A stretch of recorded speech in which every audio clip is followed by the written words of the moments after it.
If you ever walked into my parents' home, you'd know exactly who the favorite child was. Her photos were everywhere, framed, blown up, spotlighted.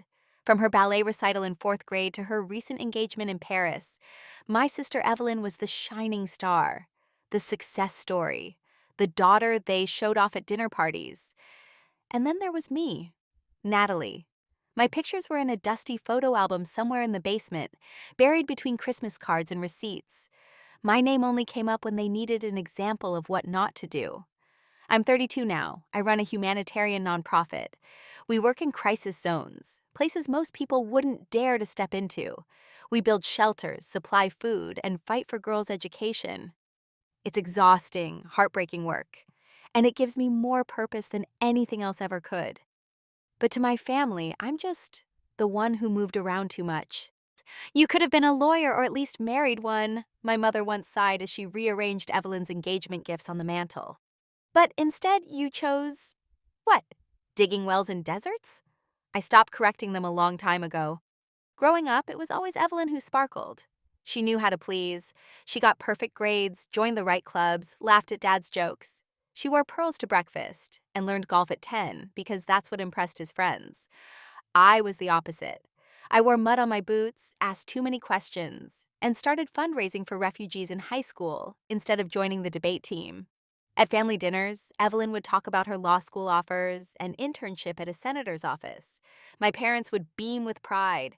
When I mentioned that we'd just evacuated 200 children out of a war zone, silence. Then someone would pass the bread.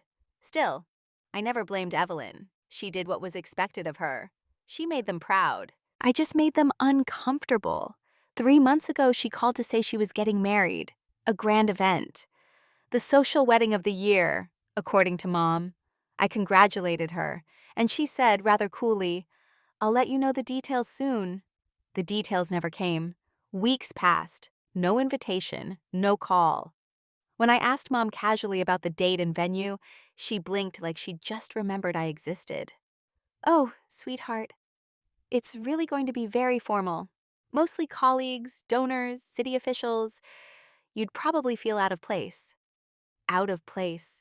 I'd felt out of place in that house for 32 years. Still, I smiled. Of course, I understand. And I did. Deep down, I knew I was never meant to be part of their show. I didn't fit the aesthetic. There were no photo ops in refugee tents or with malnourished children. No applause when you're covered in dust, trying to stop a girl from bleeding out in the back of a makeshift ambulance. But even as I said, "It's okay," something in me cracked. Not because I wasn't invited, but because I finally saw it for what it was. They didn't forget me. They erased me. And in that moment, I made a quiet vow to myself, not to prove them wrong with vengeance or anger, but to live so honestly, so impactfully, that one day they would have no choice but to see me, even if I had to walk into that ballroom uninvited. The wedding invitations went out weeks ago. Engraved envelopes with golden cursive lettering, hand-delivered to prominent names across the city. Politicians, CEOs, journalists from glossy lifestyle magazines. Everyone who mattered, as my mother would say. Everyone, except me. At first, I told myself it was an oversight. Maybe the invitation got lost. Maybe someone in the wedding planning team forgot. But those excuses crumbled when I saw the guest list printed in the local paper. Full-page spread. There it was, under the notable attendees section. Rows of names I recognized from my parents' cocktail parties. But mine wasn't there. And neither was a seat for anyone remotely from my world. No one from nonprofits, no civil rights leaders, no international aid contacts. It wasn't just that they hadn't invited me. They deliberately excluded my entire life. I stared at the glossy article with Evelyn's perfectly posed smile and fiancé in tailored navy. My fingers shook, but not with anger. Something colder. Something I couldn't name yet. A few days later, I got a call from Aunt Liza, the only relative who ever seemed to understand me. "Sweetheart, I thought I'd check in. Are you going to be okay this weekend?" Her voice was hesitant. I swallowed. You mean the wedding I wasn't invited to? A pause. Then softly, I'm sorry. I asked your mom about it. She said it would change the energy of the event. That was rich. I'd been in bomb zones. I delivered babies in tents during monsoons. But my presence was too disruptive for a cake cutting ceremony? I laughed. Not out of humor, but survival. Aunt Liza didn't laugh. You know, Natalie, you shine too bright for people who prefer dim lights. I didn't reply, but her words sat with me, echoing days later when I received a completely different kind of envelope. This one was simple, white, no gold trim, just my name typed in bold, centered. Inside was a letter from the office of the mayor. Dear Ms. Natalie Pierce, in recognition of your outstanding humanitarian efforts and unwavering commitment to global advocacy, the City of River Haven would like to honor you with the Humanitarian Impact Award at a special ceremony held at City Hall on June 17th. We are privileged to celebrate your courage and compassion. With gratitude, Mayor Ellen Vasquez. June 17th, same day as Evelyn's wedding. I read the letter 3 times before the date fully registered. At first, I thought, should I skip it?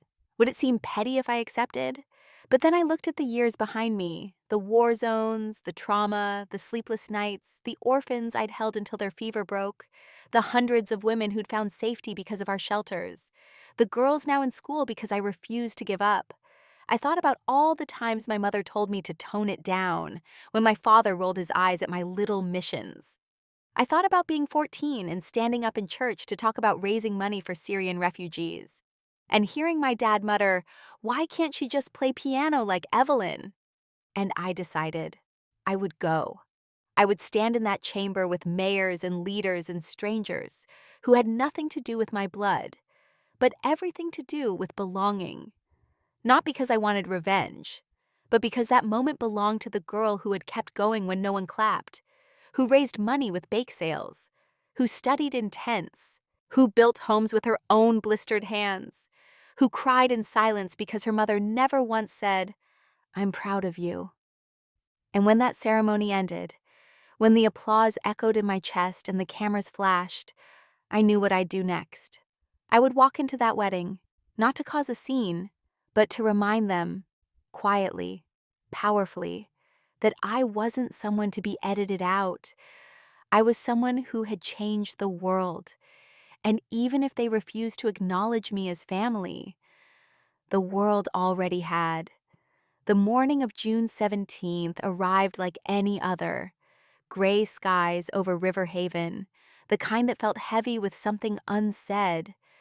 I woke early, not because of nerves, but because of muscle memory. For years, my days had begun before sunrise, in places where time was counted not by minutes, but by heartbeats and hunger. But today was different.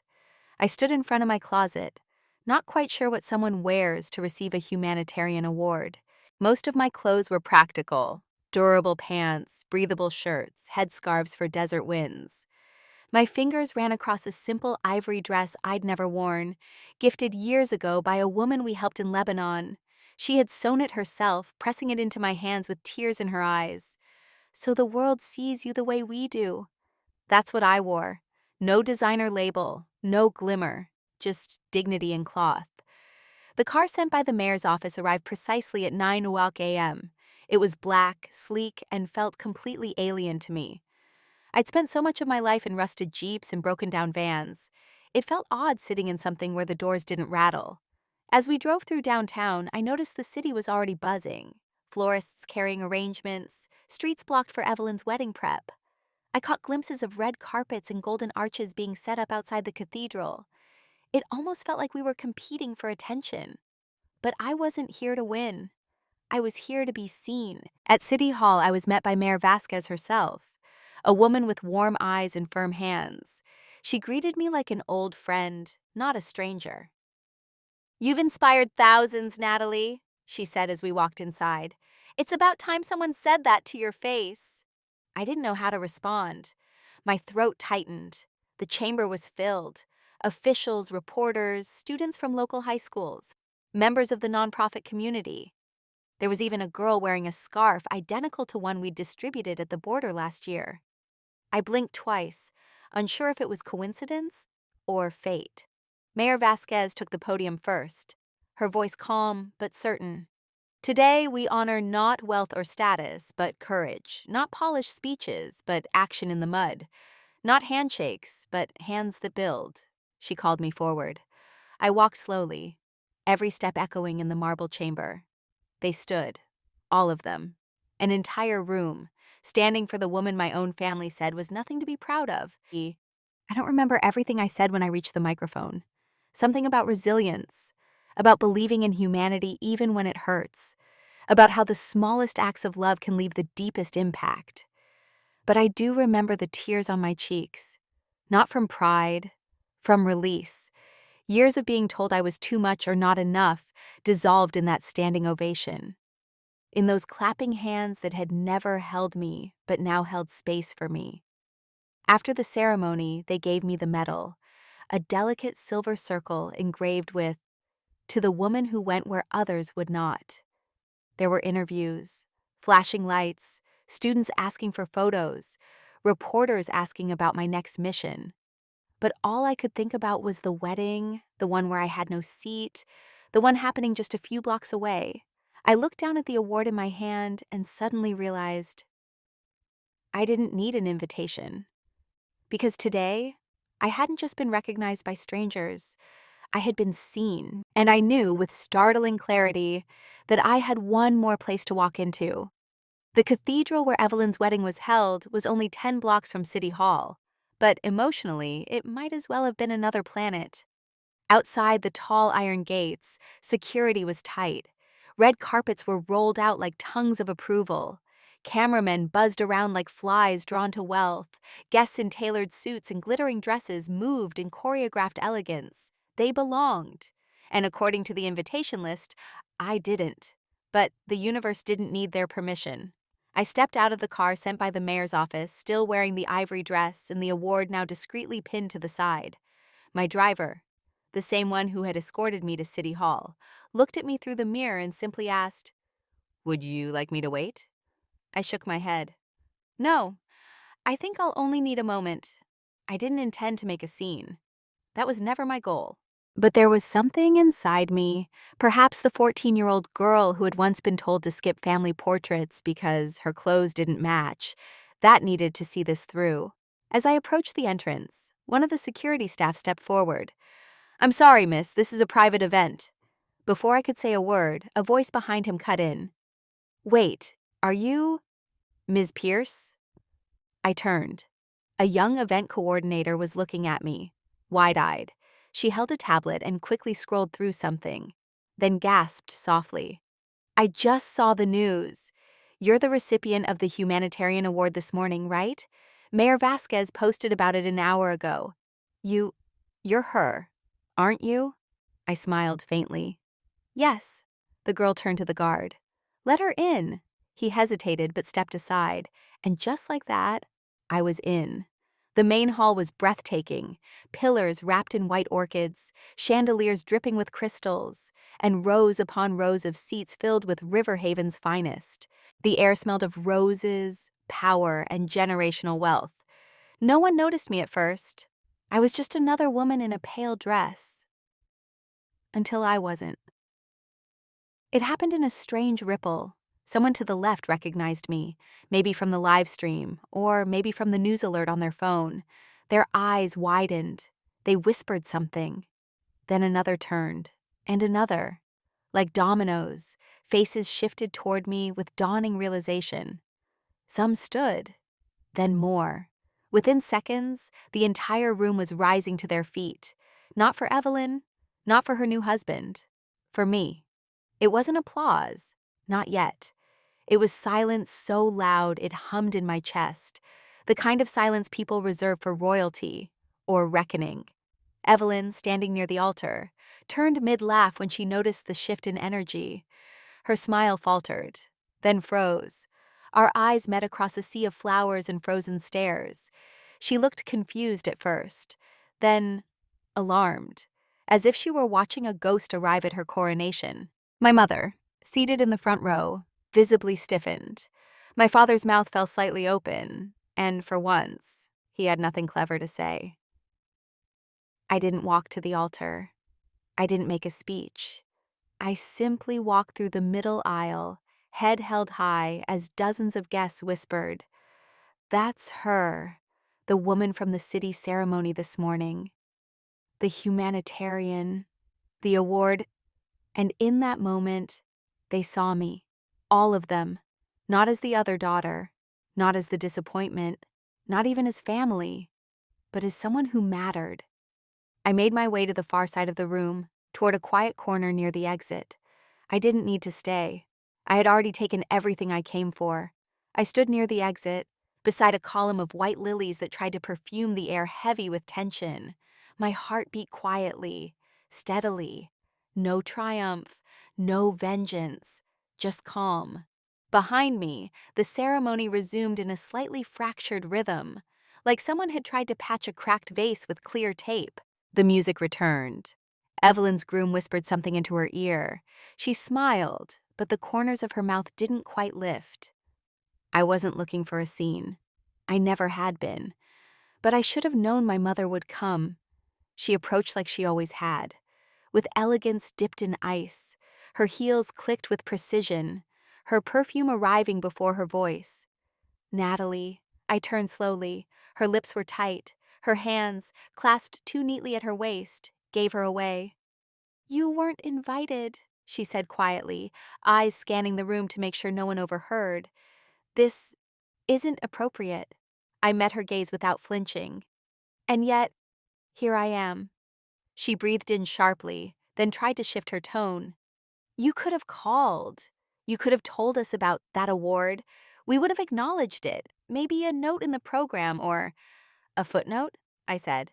"Like the way I've been my whole life?" Her jaw twitched. "You always make everything about you." I laughed softly, shaking my head.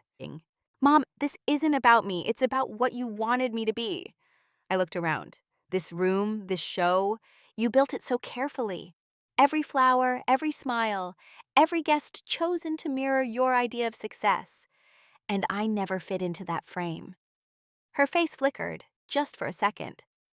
"You chose a hard life, Natalie." "I chose a life that meant something." "You embarrassed us," she snapped before catching herself. "Running off to dangerous countries, putting yourself in the news like some political activist. You could have been safe, secure, married. But instead, I cut in. I stood beside people no one else would touch. I fed children who had names, not statistics. I built a life that doesn't photograph well, but it saves lives." Silence stretched between us like an old, worn rope. Then softer, almost breaking. "You always wanted to prove something."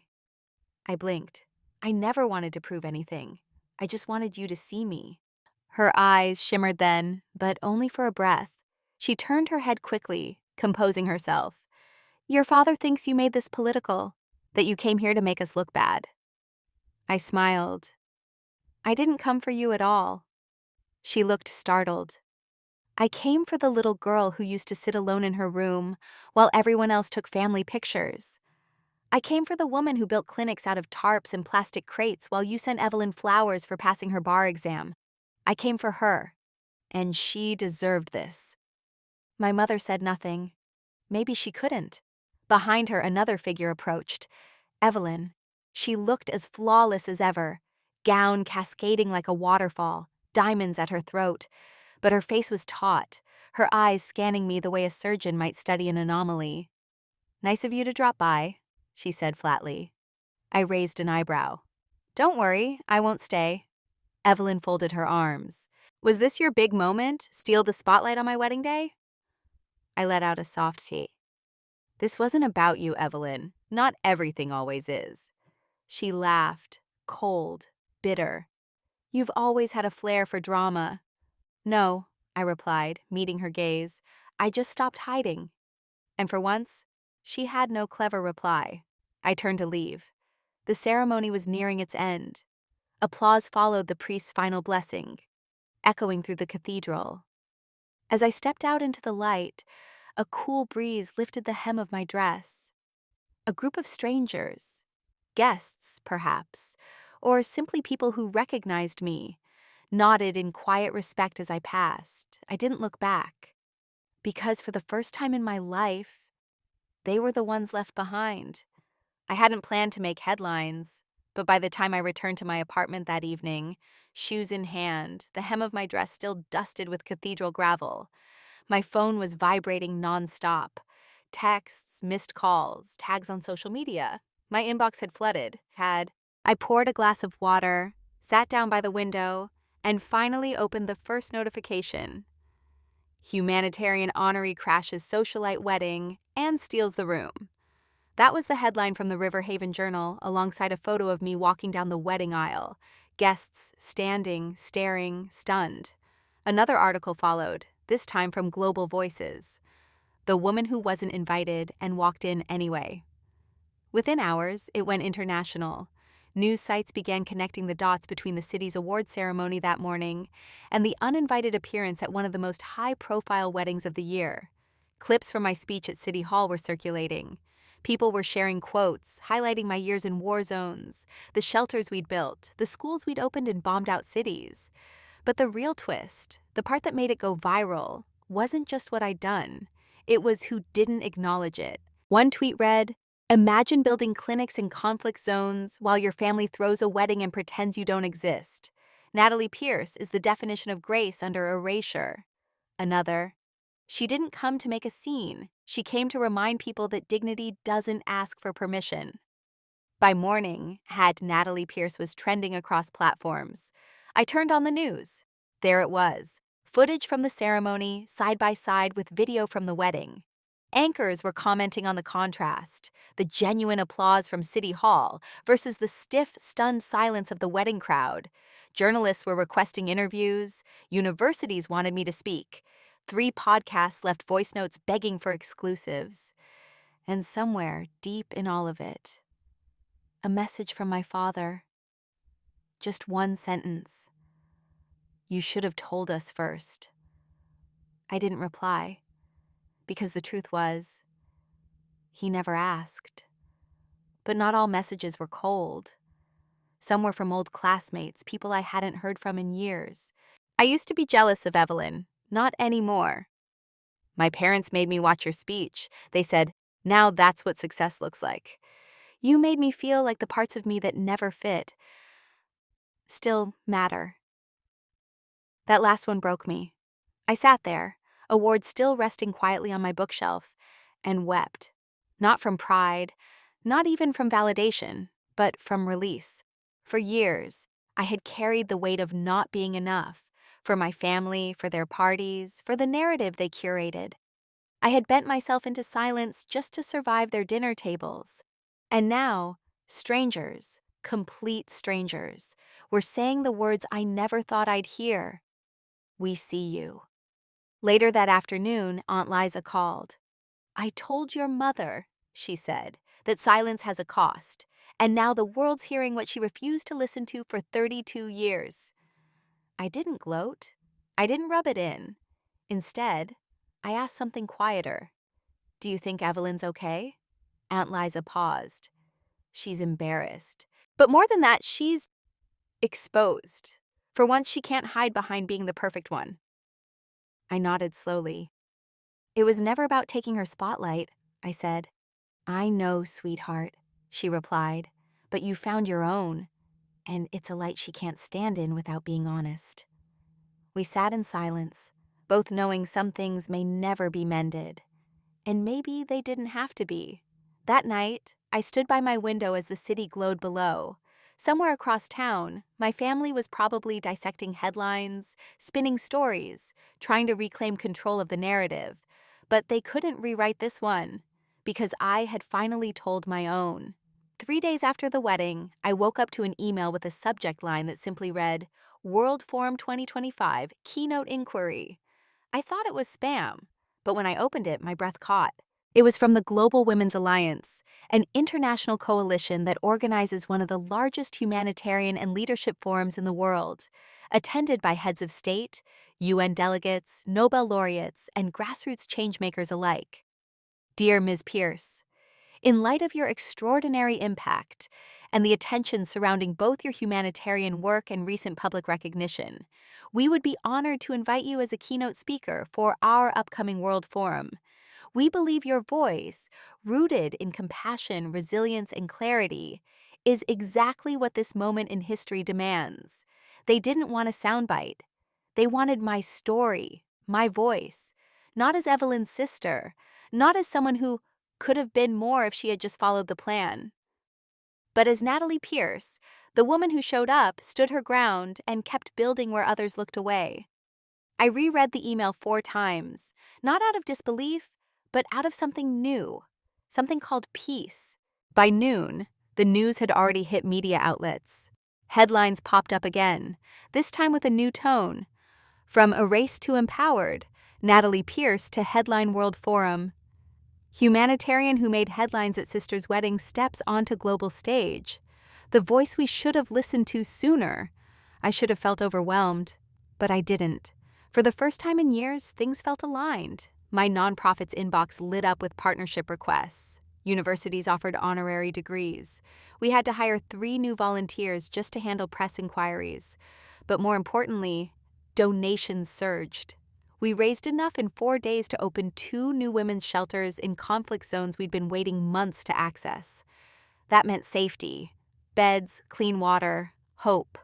All because I chose to walk through a door no one opened for me. But not all attention was public.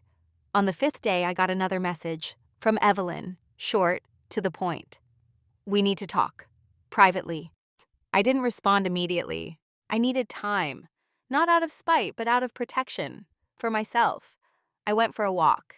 No makeup. No agenda. Just me. In the quiet spaces between buildings where no cameras followed. I thought about all the times I had tried to reach her over the years. The birthday messages ignored. The Christmas gifts returned.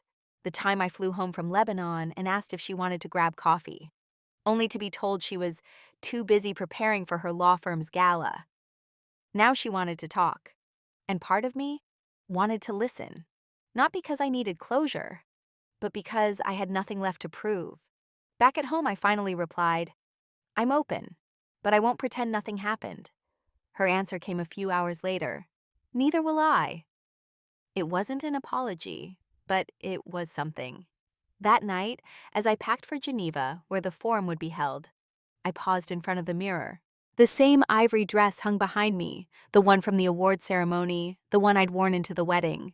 I wouldn't wear it again, not because it didn't fit, but because I had outgrown the story that came with it. I folded it gently into a garment bag, kissed the medal that hung from my shelf, and zipped my suitcase shut. My flight was early, and this time I wouldn't just be standing in a room that once ignored me. I'd be leading it. The stage was enormous. Geneva's Palais des Nations was packed wall to wall. World leaders in tailored suits, Nobel laureates in elegant scarves, youth delegates clutching notebooks, and survivors turned activists seated in the front rows. All eyes were on me. My name, Natalie Pierce, was displayed behind me in clean white letters across the LED wall. Below it, the title of my keynote, The Power of the Uninvited Voice. I stood behind the podium, palms resting on either side. For a moment, I closed my eyes, not out of fear, but reverence. I wasn't just speaking for myself. I was speaking for the version of me who had been silenced, dismissed, forgotten, and for the countless others still sitting in that silence. I began quietly. I wasn't invited to my sister's wedding. A hush fell across the room. Not because there weren't enough seats, not because I lived too far away, but because who I had become no longer fit into the story my family wanted to tell. I let the words settle. For years, I believed that if I just worked harder, if I made a little more impact, saved a few more lives, stayed quieter at dinner, I would eventually be welcomed back in. But the truth is, some doors aren't meant to reopen, and some tables were never set with you in mind. I paused, scanning the faces. Some were already nodding, others leaned forward. The moment I stopped waiting for their approval was the moment I stepped into the life that was actually mine. I told them about the shelters, the border schools, the orphans who called me Mama Nat in broken English, the days I went without sleep, the nights I lay awake wondering if I'd made a mistake choosing meaning over money. And then I told them about the wedding. I walked in wearing the same dress I wore to receive a humanitarian award at City Hall that morning. I didn't speak. I didn't demand anything. But the room stood. Not because I crashed a party, but because the truth walks with power. A few gasps echoed through the hall. We live in a world where the loudest voices are often the most polished, the most curated, the most approved. But let me tell you this, some of the most important stories are whispered from the margins. I felt tears rise, but I let them come. I wanted them to see the human behind the headline. I am not here today because I was chosen. I am here because I refuse to disappear. Silence, then applause. First a ripple, then a wave, then a standing ovation that didn't feel ceremonial. It felt earned. When I stepped off stage, a young woman with a headscarf grabbed my hand. "My mother never believed in me," she said through tears. "But today, you made me believe in myself." Another delegate from Ghana whispered, "You walked in for all of us." Later that evening, while sitting on a bench overlooking the Rhone, I finally opened the message Evelyn had sent again. It was still short. "I saw your speech. I cried. I think we both became someone the other never expected." I didn't know what to write back yet. Maybe I didn't need to. Maybe for once, letting her sit in silence would teach her what it had taught me, that when you are not invited, you build your own room. And sometimes, the whole world shows up to hear what you have to say.